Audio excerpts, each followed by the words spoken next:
Good morning मंडळींनो. So आज आपला I think हा दुसरा ब्लॉग असू शकतो, कारण की प्लॅन असा आहे की डे वाईज मी ब्लॉग बनवणार आहे. सो कालच्या ब्लॉगमध्ये एवढं काही नाही आहे. इफ इन केस झालं तर हा सेम ब्लॉग कंटिन्यू पुढं होऊ शकतो. सो आता आम्ही आहे हम्पीमध्ये आणि हम्पीवरून आता आम्ही निघणार आहे. आता जवळपास वाजले 5:19. सो आता इथून आम्ही निघणार आहे वाया Hubli to Gokarna.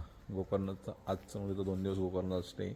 If in case अजून जर वाटलं गोकर्णामध्ये खूप काही बघायला आहे आणि टाईम आहे तर आपण गोकर्णा अजून एक्सटेंड करू शकतो. त्याला आपण मस्तपैकी क्लीन होऊन रेडी आहे आणि आपल्याला आपल्या गणबाप्पासाठी भेटलेलं मस्तपैकी जास्वंदीचं फुल. आणि हे बघा, पंजाबची गाडी थार आलेली होती. यांनी खूप मदत केली. ॲक्च्युली गाडी लावली होती तर त्यामुळे त्यांनी बघितलं की आपली गाडी आलेली आहे, म्हणजे एक नाही कसं थोडंसं, तर मग त्यांनी हेल्प केली आपल्याला गाडी अशी पार्क करण्यासाठी. किंवा मग जी त्यांची गाडी ऑलरेडी इकडे ह्या साईडला होती, मग ही गाडी बसत नव्हती मोठी असल्यामुळे ह्या साईडला, मग त्यांनी त्यांची गाडी इकडून काढून इकडे लावली. मग आपली गाडीला आपण पार्क केली. आणि हे बघा वातावरण, सकाळचे वाजले मस्तपैकी 5:20 आणि वातावरण एकदम मस्त, जास्त थंडी नाही आहे आणि हे पण नाही, मस्त असं नॉर्मल आहे. तर चला भेटूया फॅमिलीवरती. आवडते पूजा आणि पूजाची मैत्रीण ते आले का भेटूया आपण. या साईडने ठेवतो.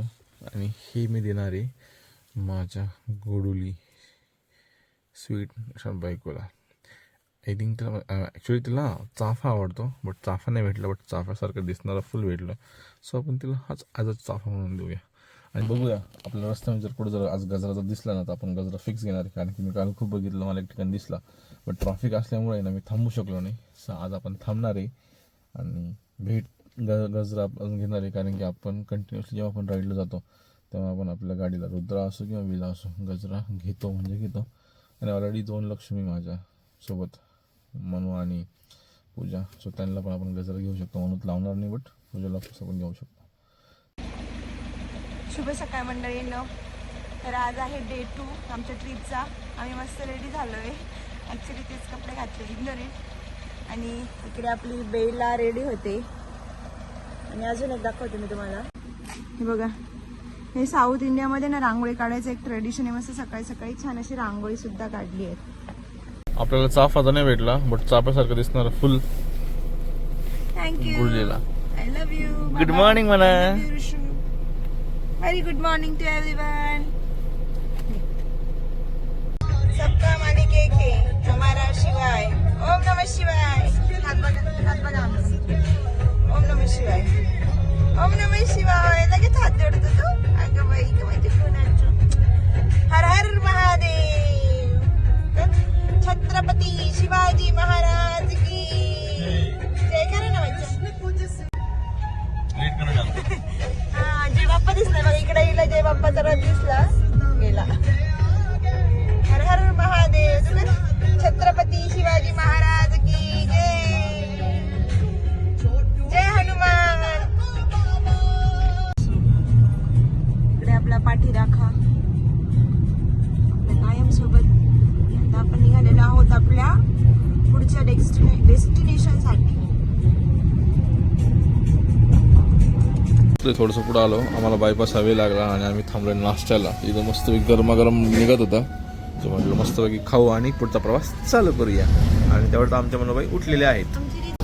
इकडे हम आता इडली लावतं, हे इडलीचं बॅटर. आणि इकडे हे बघा इडली, हे त्यांचं स्टीमर आहे.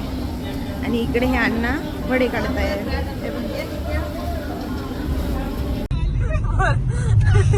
बोलला हे बस समोर आहे ना एक काका आहे.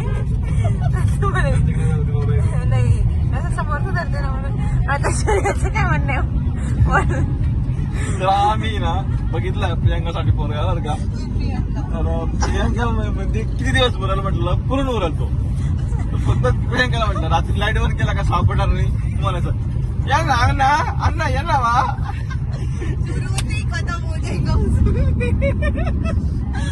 म्हणजे तुम्हाला दोघांना काय म्हणायचं, तुम्ही दोघं काय एकदम स्मार्ट आणि हॅन्डसम काय असा जोक होत आहे आमच्या ट्रॅव्हल मध्ये. आणि मजा पण येते. आणि इकडे बघा आपले काय म्हणतात याला पवनचक्कीचे पाते.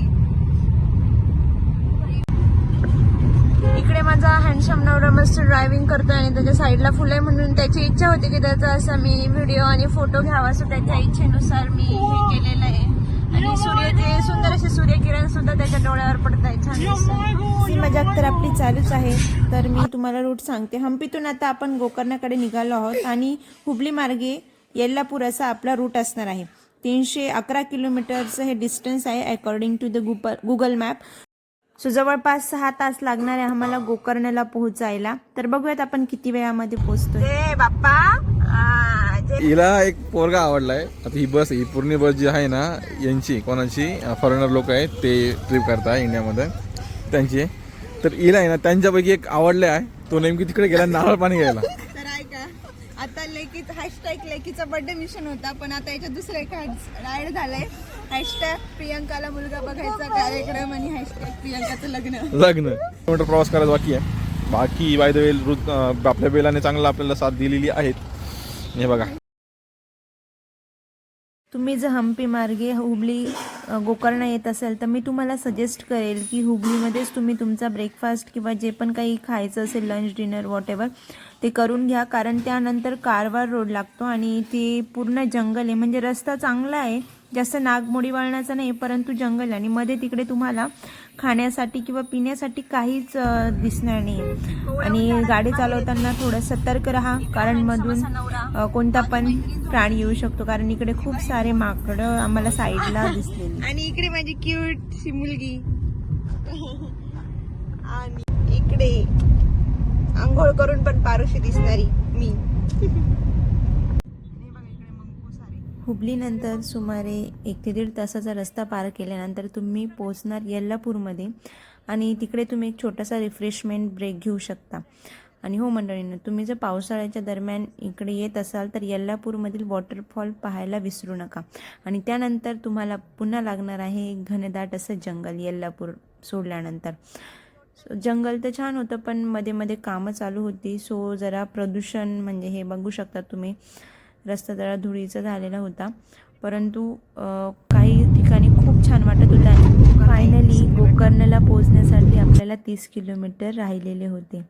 सो ऑन द वे या नदीच्या ब्रिजवरून आम्ही जात होतो. साईडला नारळाची झाडं होती आणि मस्त दोघं बाजूंनी नदी वाहत होती. खूप छान व्ह्यू होता. काही गोष्टी ना कॅमेरापेक्षा आपल्या डोळ्यांमध्ये कैद केल्यानं आता अधिक भारी दिसतात असं मला वाटतं. तर थंड असं जंगलातून आम्ही ते सूर्याचे किरण घेत सकाळचे कोवळे होऊन एन्जॉय करत आम्ही साधारणतः 5.5 ते 6 तासांमध्ये हम्पी टू गोकर्ण पोहोचून गेलो. हृदयाने पण हा प्रवास एन्जॉय केला. तिला वाटेत खूप सारे मंकू, हंबा, तिच्या शब्दात छान छान मस्त प्राणी दिसलेत आणि त्यामुळे ती खूप खुश होती. गोकर्णमध्ये तर आपण पोहोचलो आहोत, पण जरा गर्दी दिसते. ॲक्च्युली आपण जो स्टे बुक केला आहे तो बीच साईड स्टे आहे, त्यामुळे आपल्याला एकदम गावापासून दूर जिकडे समुद्रकिनारा आहे त्या साईडला जायचं आहे. गोकर्णाच्या मेन गोकर्ण बीचवर आम्ही स्टे बुक केला होता आणि तिकडे जाण्याचा रस्ता वन वे होता आणि इतका छोटा होता, लिटरली आमचा जीव मुठीत घेऊन एकदम बाउंड्रीवरून गाडी आम्ही काढली कसं तरी. खरंच hats off to Rishi and Bela, thank you the God. आम्ही पोहोचलेलो आहेत बघा.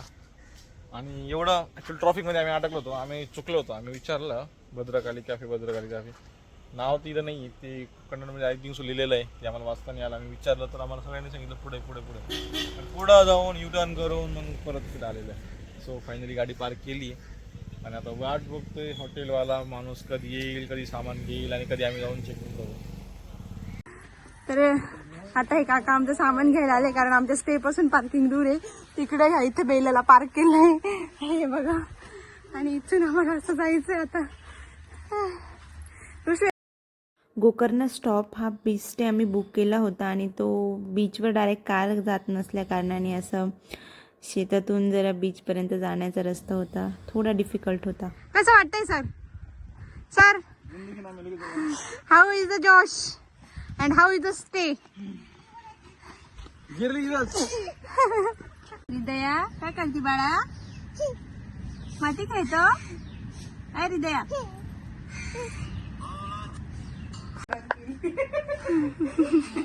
दुसऱ्या सैनिकाची मदत घेतली सुरंगसाठी. सुरंग बनणार आहे. गँग बना रही हूँ. आल्या आल्या एवढी सारी रेती बघून तर हृदया भूक आणि तहान सगळंच विसरून गेले आणि मस्त खेळामध्ये मग्न होऊन गेली. तिकडे तिने ना फ्रेंड्ससुद्धा बनवले.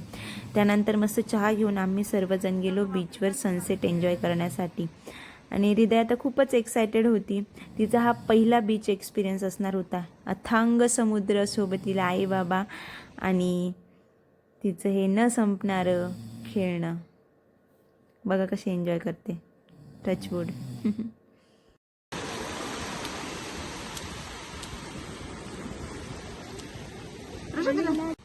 अथांग समुद्राच्या येणाऱ्या त्या खूप साऱ्या लाटा, रेती आणि तो सूर्यास्त आमच्यासोबत तीसुद्धा खूप एन्जॉय करत होती. तिचा हा पहिला एक्सपिरियन्स होता आणि कदाचित तिला हे आठवणार पण नाही, परंतु आमच्यासाठी हे क्षण खूप अविस्मरणीय होते. खरं तर थँक्यू प्रियंका, आमच्या नकळत हा व्हिडिओ क्लिक केला त्याच्यासाठी खरंच खूप थँक्यू. आणि जेव्हा हृदया मोठी होईल आणि ती तिचा पहिला बीच एक्सपिरियन्स बघेल ना, तेव्हा तिला पण खरंच खूप भारी वाटणार. आणि उद्या आमचं हे साखरेचं पोतं, आमची लक्ष्मी, आमची लेक 1 वर्षाची पूर्ण होणार. टचवूड बाळा, तुला जगातली सगळी सखी सुख मिळो. तू आमच्या आयुष्यात आलीस आणि आमचं आयुष्य खरंच सुंदर झालं आहे. तर अशा प्रकारे आमच्या लाडुलीचा बड्डे सेलिब्रेट करण्यासाठी आम्ही बीचवर आलो आहे, गोकर्णाला महादेवाचं दर्शन घेण्यासाठी. हा तिचा वाढदिवस जितका तिच्यासाठी स्पेशल आहे ना, तितकाच आमच्यासाठी सुद्धा. कारण ॲज अ आईबाबा म्हणून आम्हीसुद्धा 1 वर्ष पूर्ण केले. तर मोठी बड्डे पार्टी किंवा एक्सपेन्सिव्ह बड्डे गिफ्ट्स देण्यापेक्षा आम्ही तिला एक छान असा हा निसर्गाच्या सहवासात देवाच्या ब्लेसिंग्सने तिचा बड्डे करूया असं ठरवलं. 1 दिवसाची बड्डे पार्टी दिली असती ना, तेवढा आनंद तिला त्यातून मिळाला नसताना तेवढा आज ती एन्जॉय करते आणि तिला हॅपी बघून ना खरंच खूप छान वाटते. कुटुंबासोबत घालवलेला असा छान निवांत क्षण, कसलाही डिस्टर्ब नाही, अथांग असा समुद्र, त्या लाटांचा आवाज, थंडगार वारा आणि अस्ताला जाणारा सूर्य. अजून काय हवं आहे आयुष्यात. सो मंडळींनो, असा आमचा दिवस संपला. Stay tune for Hridaya's birthday blog. भेटूयात पुढच्या ब्लॉगमध्ये. तोपर्यंत बाय बाय. Stay happy.